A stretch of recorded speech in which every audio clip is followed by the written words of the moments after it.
Hello students, नमस्कार। आज हम miscellaneous exercise chapter 1 relation and function के बाकी बचे हुए क्वेश्चन सॉल्व करने वाले हैं। क्वेश्चन नंबर 1 to 5 हम पहले सॉल्व कर चुके हैं। यदि आप लोग मेरा पिछला वीडियो नहीं देखे हैं तो कृपया उस वीडियो को देख लें। उसका मैं लिंक डिस्क्रिप्शन बॉक्स में दे दूंगा। तो आज हम स्टार्ट करते हैं क्वेश्चन नंबर 6। तो क्वेश्चन नंबर 6 क्या है? Give examples of two functions.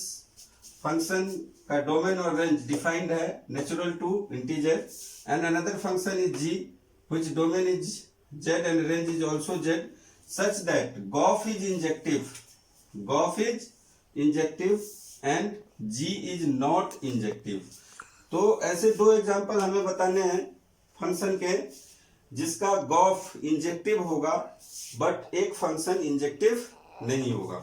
तो आपके बुक में जो एक्सरसाइज है वहां पे हिंट दिया हुआ है एक एग्जांपल का। तो हिंट क्या दिया हुआ है? fx is equal to x and gx is equal to mod x. हम उसी को लेकर के चलते हैं अभी। तो आप देख सकते हैं कि fx is equal to x, इसको हमने वेन डायग्राम से समझाने की कोशिश करते हैं। तो आप यहाँ पे देख सकते हैं कि 1 से क्या होगा, ये एक सेट है, ये एक दूसरा सेट है। तो ये सेट ऑफ नेचुरल नंबर है, ये सेट ऑफ इंटीजर है जो कि इसको फुलफिल करता है इस कंडीशन को। तो f1 क्या हो जाएगा? f1 इज इक्वल टू 1 होगा। तो 1 से एसोसिएटेड होगा, 2 से एसोसिएटेड होगा और 3 से एसोसिएटेड होगा। Similarly you can say that all the domain is associated with a distinct range, यानी all domains have a distinct image, that means it is 1 means injective, f is injective है। g को check करते हैं। g is equal to क्या है? Modulus of x। अब यहाँ पे आप देख सकते हैं कि gx क्या है? Mod of x। तो g माइनस 2 क्या होगा? मॉड ऑफ माइनस 2, तो ये हो जाएगा 2। तो -2 किससे एसोसिएटेड होगा? 2 से एसोसिएटेड होगा। और similarly if you want to find the g2 then g2 is equal to mod of 2, that means it is also equal to 2। तो 2 and 2 इज रिलेटेड विथ 2। तो अब यहाँ पे हम लोग देख सकते हैं कि -2 and 2 had same image in codomain 2. -2 and 2 had same image in codomain 2. That's why it is not injective. Why? Because g minus 2 is equal to g2, but minus 2 is not equal to 2. तो इसको हम लोग injective नहीं कर सकते हैं। तो g is not injective, ये तो हम बता दिए। उसके बाद दूसरा भी g माइनस 1 हो जाएगा और g1 भी 1 हो जाएगा। तो मेनी 1 हो गया, ये 1 नहीं है, मेनी 1 है। अब गॉफ चेक करते हैं। तो मान लीजिए यहाँ पे ये सेट ऑफ नेचुरल नंबर है, सेट ऑफ इंटीजर है, सेट ऑफ इंटीजर है। तो f ये जो हो जाएगा यहाँ से यहाँ तक क्या हो जाएगा? गॉफ। यानी ये इसको यदि a, b और c माने तो a to c जो रिलेशन होगा वो क्या होगा? गॉफ होगा।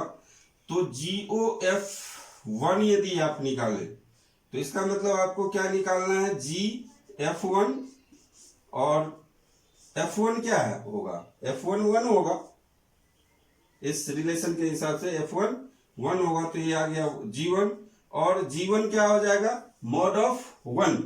तो G1 हो गया मॉड ऑफ 1, यानी कि 1 बिलोंग्स टू नेचुरल नंबर। तो हम कह सकते हैं कि GOF1 क्या हो जाएगा? 1। तो ये 1 किससे रिलेटेड होगा? 1 से रिलेटेड होगा। Similarly you can say that GOF2 is equal to 2 and GOF3 is equal to 3। तो यहाँ पे हम लोग देख सकते हैं कि GOF क्या है? इंजेक्टिव है। GOF क्या है? इंजेक्टिव है। तो आप इसको नोट कर लीजिए। हाँ स्टूडेंट्स, हमने दूसरा एग्जांपल लिया है fx is equal to x and gx is equal to x square. F x is equal to x, तो ये तो पहले में भी, पहला एग्जांपल में भी था, इसको आप ट्वाइस एक्स भी कर सकते हैं, कोई दिक्कत नहीं है, ट्वाइस एक्स कर दीजिए। और यहाँ पे हमने पहले एग्जांपल में था मॉडुलस ऑफ एक्स, और यहाँ पे आ गया एक्स स्क्वायर। तो इससे चेक करते हैं कि जी इंजेक्टिव है या नहीं है। तो पहले तो एफ एक्स को देख लीजिए, तो F x is equal to 2x है, तो F1 रखेंगे तो क्या हो जाएगा 2 इंटू 1, यानी कि 2 हो जाएगा, डबल हो जाएगा। तो 1 का 2 होगा, 2 का 4 होगा, और 4 का 8 होगा, 3 का 6 होगा। तो इस तरीके से देख सकते हैं कि ये 1 1 है, यानी इंजेक्टिव है। जी को चेक करते हैं, तो यदि हम -2 लेंगे तो -2 का स्क्वायर क्या हो जाएगा, -2 का स्क्वायर 4 होगा, और 2 का स्क्वायर भी 4 ही होता है। तो यहाँ पे आप बता सकते हैं कि ये इंजेक्टिव नहीं है। जैसे यहाँ पे आप g-2 लिखिए तो क्या हो जाएगा, -2 का स्क्वायर 4, और g2 निकालिए तो भी क्या हो जाएगा 2 का स्क्वायर यानी कि 4। तो g-2 और g2 दोनों का वैल्यू क्या है, सेम है, यानी कि ये मेनी वन है, मेनी वन फंक्शन है, यानी कि डोमेन में दो एलिमेंट ऐसा है जिसका सेम इमेज बन रहा है, दो एलिमेंट का सेम इमेज, डोमेन के दो एलिमेंट का सेम इमेज बन रहा है, तो इंजेक्टिव नहीं होगा। और ऐसे भी आप बोल सकते हैं कि g-2 is equal to g2, but -2 is not equal to 2। तो यहां से हम लोग कह सकते हैं कि ये 1 1 यानी कि इंजेक्टिव नहीं है, मेनी वन है, नॉट इंजेक्टिव, यहाँ पे लिख सकते हैं।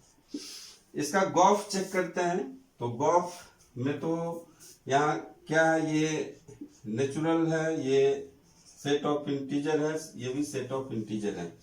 1 से 2 एसोसिएटेड होगा, 2 से 4 एसोसिएटेड होगा, 3 से 6 होगा, और 4 से 8 होगा।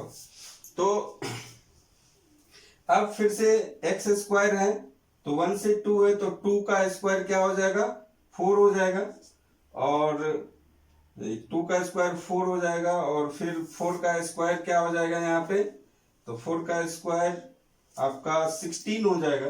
तो यहाँ पे 16 में जेड है, यहाँ पे सेट ऑफ इंटीजर है, तो 16 भी हो सकता है, 25 भी हो सकता है। तो 5 जब आएगा यहाँ पे, सॉरी ये 3 6 है, तो 36 हो सकता है। तो देख सकते हैं कि हर एक एलिमेंट का एक डिस्टिंक्ट इमेज बन रहा है, यानी GOF1 निकालेंगे हम, GOF1, तो ये आपका हो जाएगा GF1 निकालना है, यानी GF1 यानी कि आपको F1 का वैल्यू क्या है, यहाँ पे रखेंगे तो 2 हो जाएगा, और G2 क्या हो जाएगा 2 स्क्वायर यानी कि 4 बिलोंग्स टू नेचुरल नंबर।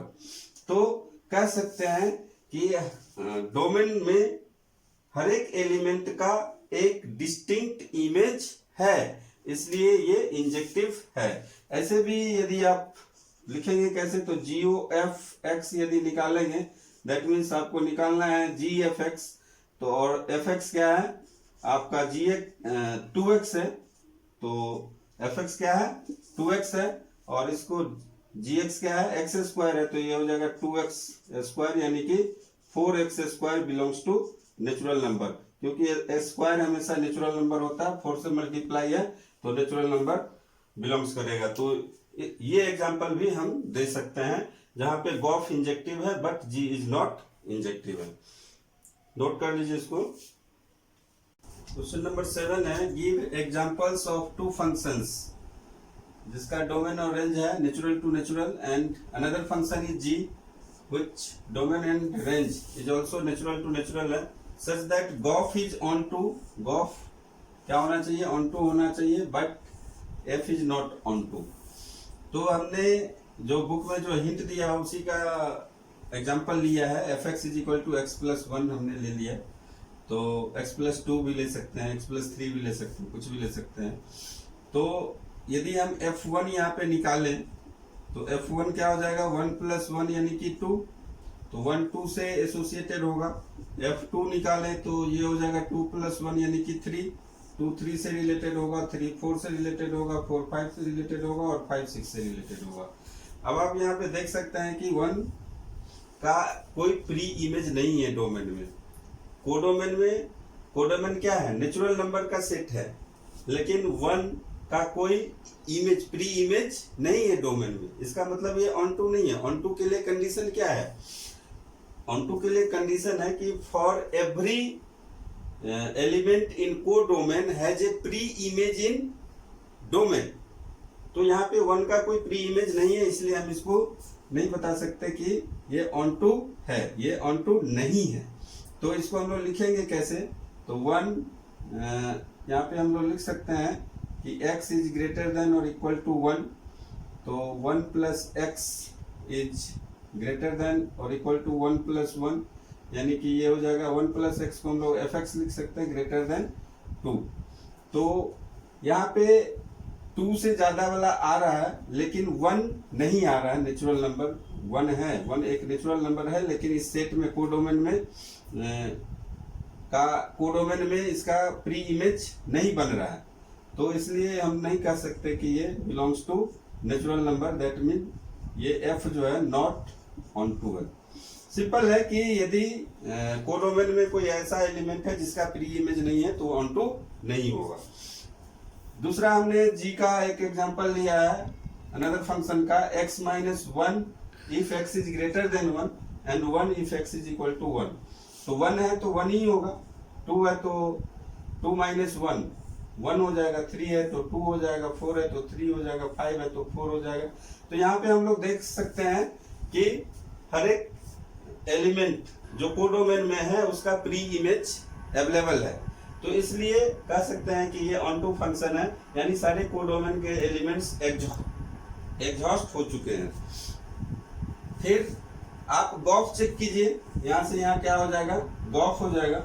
तो गॉफ में हम चेक करते हैं अकॉर्डिंग टू fx, तो 1 से 2 हो गया रिलेटेड, 2 से 3 होगा fx के अकॉर्डिंग, 3 से 4 होगा, 4 से 5 होगा, 5 से 6 होगा। अब यहाँ पे gx के अकॉर्डिंग चेक करते हैं, तो जब 1 लेंगे तो 1 ही होगा, और 2 लेंगे तो यहाँ पे x minus 1, x is greater than 1, तो 1 लिए तो 1 हुआ, और 2 लेंगे तो भी क्या हो जाएगा, 1 ही होगा, 3 लेंगे तो भी 2 होगा, और 4 लेंगे तो 3 होगा, 5 लेंगे तो 4 होगा, 6 लेंगे तो 5 होगा। तो इस तरीके से हम देख सकते हैं 1 का 1 मिल रहा है, 2 का 2 मिल रहा है, 3 का 3 मिल रहा है। यहाँ पे देखिए GF1 निकाल के देखिए, GF1, तो GF1 F1 क्या है, x प्लस 1, यानी कि ये हो जाएगा आपका G2, और G2 क्या आ जाएगा 1। उसी तरह GF2 निकाल के चेक कीजिए, तो ये हो जाएगा G3, F2 क्या हो जाएगा, यहाँ पे 2 का वैल्यू रखेंगे तो 2 प्लस 1 3, तो G3, और G3 क्या हो जाएगा 3 माइनस 1 2। तो देख सकते हैं कि GOF यानी गॉफ 1 है, गॉफ 2 है, गॉफ 3 है। तो every elements in codomain is associated with distinct or have a pre-image in domain. So we can say that gauff is onto function. इसको हम लोग लिखेंगे कैसे, तो GOFX निकाल के देख लीजिए।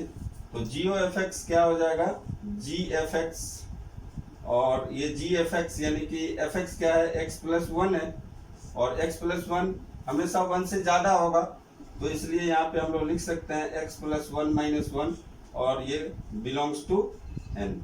तो कह सकते हैं कि ये ऑन टू फंक्शन है, लेकिन f ऑन टू फंक्शन नहीं है।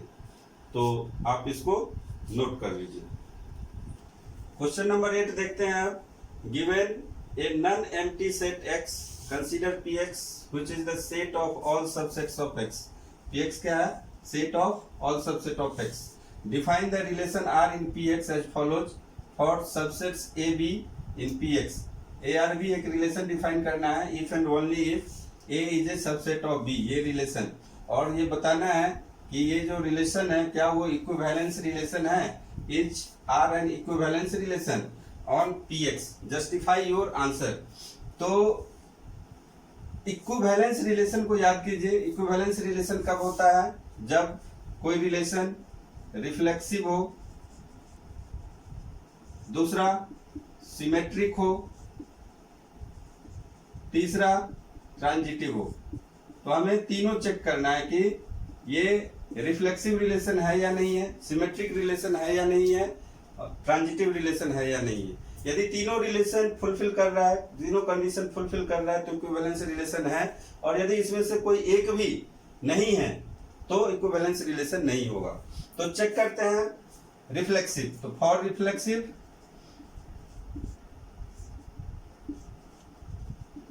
यहां पे रिलेशन क्या है? A is a subset of B. तो हम लोग कह सकते हैं कि every set is subset of itself. Every set is a subset of itself. That means A is a subset of A. A is a subset of A कह सकते हैं ना। ये रिलेशन हमें डिफाइन करना है। तो A is a subset of A, that means every set is a subset of itself। तो ये तो रिफ्लेक्सिव है, रिफ्लेक्सिव हो गया। फॉर सिमेट्रिक चेक करते हैं। फॉर सिमेट्रिक दिया हुआ है A is a subset of B। if A is a subset of B then B is a subset of A। यदि A B का सबसेट है तो B A का भी सबसेट होगा? नहीं होगा। We cannot say if A is a subset of B then we cannot say B is a subset of A। तो ये सिमेट्रिक नहीं होगा। तो we cannot say B is a subset of A means not symmetric. ये symmetric नहीं है, और जैसे ही सिमेट्रिक नहीं है तो हम बता सकते हैं कि ये इक्विवेलेंस रिलेशन नहीं है। लेकिन ट्रांजिटिव भी आप चेक कर लीजिए। और transitive if A is a subset of B and मान लेते हैं B is also a subset of C, then A is a subset of C। होगा कि नहीं? A B का सबसेट है, B C का सबसेट है, तो A C का सबसेट तो होना ही है। तो इसलिए हम लोग कह सकते हैं कि ये ट्रांजिटिव है, रिफ्लेक्सिव भी है, लेकिन सिमेट्रिक नहीं है, इसलिए इक्विवेलेंस रिलेशन नहीं है, not equivalence relation.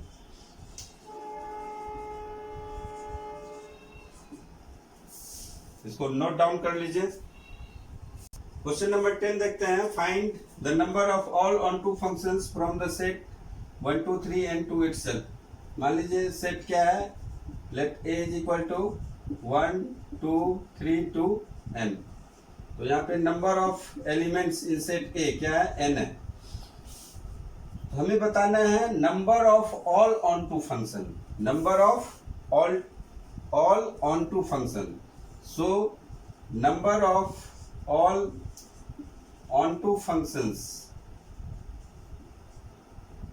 from function a to a is given by क्या होगा? npn। npn मीन्स परम्यूटेशन ही तो होगा। परम्यूटेशन क्या है? अरेंजमेंट है। तो ऑल ऑन टू फंक्शन कैसे मिलेगा? इसको अरेंज करने से मिलेगा। दैट मीन्स ये क्या है? npn number of onto function होगा। npn number of onto function. npr क्या होता है? ये याद कीजिए, factorial n divided by factorial n minus r। तो फैक्टोरियल npn क्या हो जाएगा? Factorial n divided by factorial n minus n, और ये फैक्टोरियल n बाय फैक्टोरियल 0, और फैक्टोरियल 0 1 होता है, तो ये फैक्टोरियल n। तो factorial n onto function होगा। Factorial n onto function इसके होंगे। देखते हैं नेक्स्ट क्वेश्चन। ये 11 नंबर क्वेश्चन है। Let S is a set of ABC and T is another set of 1 2 3। Find F inverse. F inverse निकालना है of the following function F from S to T if it exist, यदि exist करता है तो हमें F inverse निकालना है।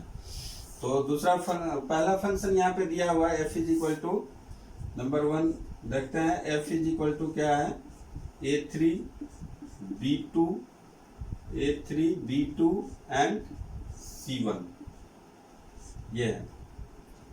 तो हमें क्या करना है, f is a function S to T निकालना है, यानी कि हमें निकालना क्या है f from A B C to T, यानी कि 1 to 3।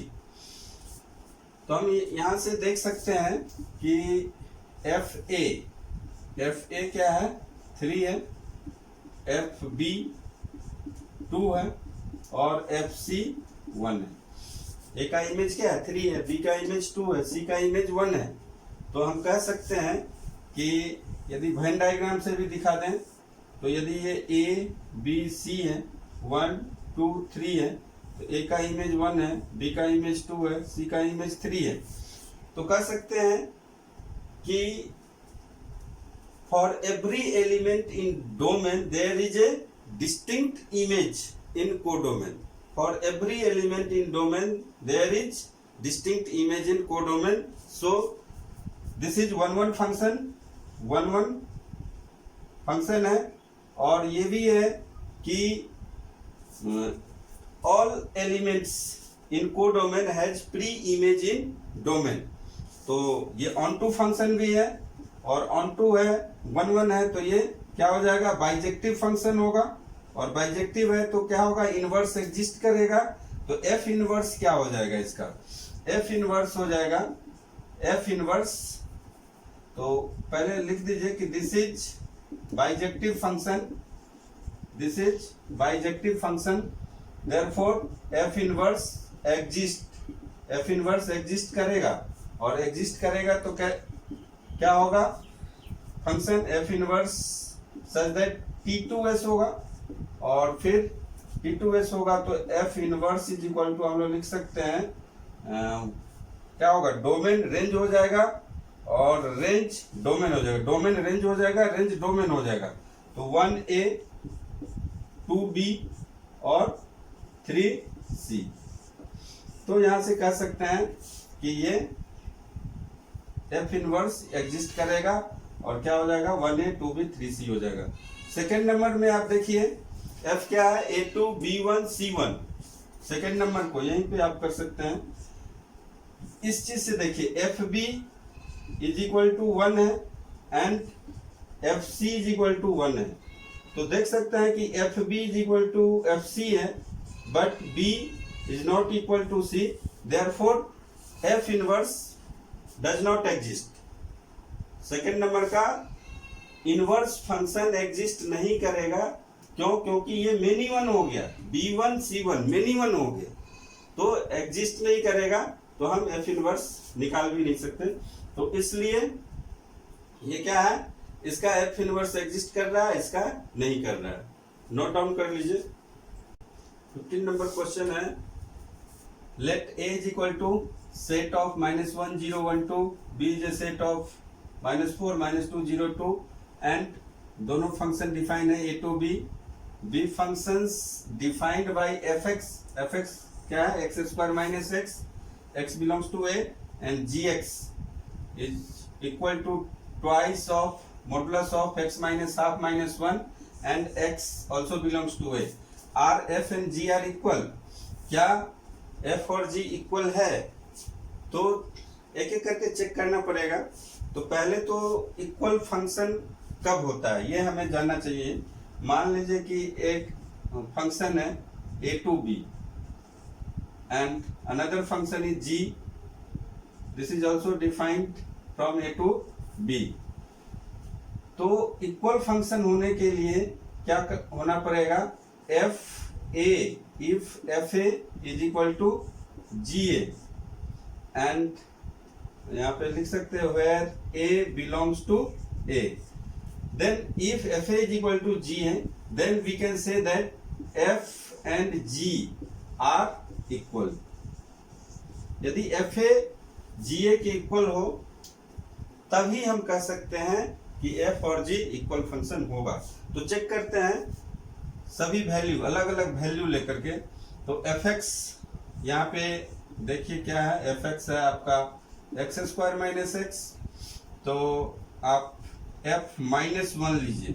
यहाँ पे एक सेट है, उसमें से माइनस वन उसका एलिमेंट है, तो माइनस वन का स्क्वायर माइनस माइनस वन, तो ये हो जाएगा वन प्लस वन यानी कि टू। टू बी में है, हाँ सही, ए टू बी है तो बी में प्रेजेंट होना चाहिए, टू बी में प्रेजेंट है। एफ जीरो लीजिए तो क्या हो जाएगा, जीरो स्क्वायर माइनस जीरो यानी कि जीरो, बी में है। एफ वन लीजिए तो वन स्क्वायर माइनस वन, ये भी जीरो हो जाएगा। और एफ टू लीजिए तो टू स्क्वायर माइनस टू यानी कि फोर माइनस टू, टू आ गया, ये वैल्यू निकल गया। उसके बाद अब जी एक्स से वैल्यू निकाल सकते हैं। जी एक्स क्या है, twice of x minus half minus one, तो आप जी माइनस वन लेके देखिए, फिर से ए टू बी डिफाइन है तो ए का एलिमेंट माइनस वन है तो माइनस वन लेते हैं, तो जी माइनस वन टू हो गया, माइनस वन माइनस हाफ, ये मॉडुलस है, ब्रैकेट नहीं है, माइनस वन, तो ये हो जाएगा टू, और minus three by two, minus one, two two cancel, और माइनस थ्री क्या हो जाएगा, थ्री हो जाएगा, थ्री माइनस वन टू आ गया। तो जी माइनस वन क्या आ गया आपका, एफ माइनस वन टू है, जी माइनस वन भी टू है। उसके बाद जीरो से चेक कीजिए, जीरो यहाँ पे है तो जीरो लेंगे तो हो जाएगा two, zero minus half minus one, तो ये हो जाएगा two minus half minus one. तो फिर से आप देख सकते हैं कि टू टू कैंसल और माइनस वन वन हो जाएगा, वन माइनस वन जीरो हो जाएगा। उसी तरह आप देखेंगे तो G1 भी जीरो होगा और G2 भी टू ही आएगा, G2 भी टू ही आएगा। तो देख सकते हैं F माइनस वन जी माइनस वन के इक्वल है, F0 G0 के इक्वल है, F1 G1 के इक्वल है, F2 G2 के इक्वल है। That means they are equal function because FA is equal to GA, satisfy कर रहा है, A बिलोंग्स टू A, ये सेटिस्फाई हो रहा है, इसलिए हम लोग कह सकते हैं कि ये इक्वल फंक्शन है F और G। तो बाकी के क्वेश्चन स्टूडेंट्स आप कर लेंगे, लेकिन बाइनरी ऑपरेशन का जो क्वेश्चन है वो सिलेबस में नहीं है, इसलिए हम नहीं किए हैं। और 16, 17, 18 जो भी है आप उसको कर लेंगे। और यदि आपको वीडियो अच्छा लग रहा है तो लाइक कीजिए, शेयर कीजिए, सब्सक्राइब कीजिए, सब्सक्राइब जरूर कीजिए। धन्यवाद।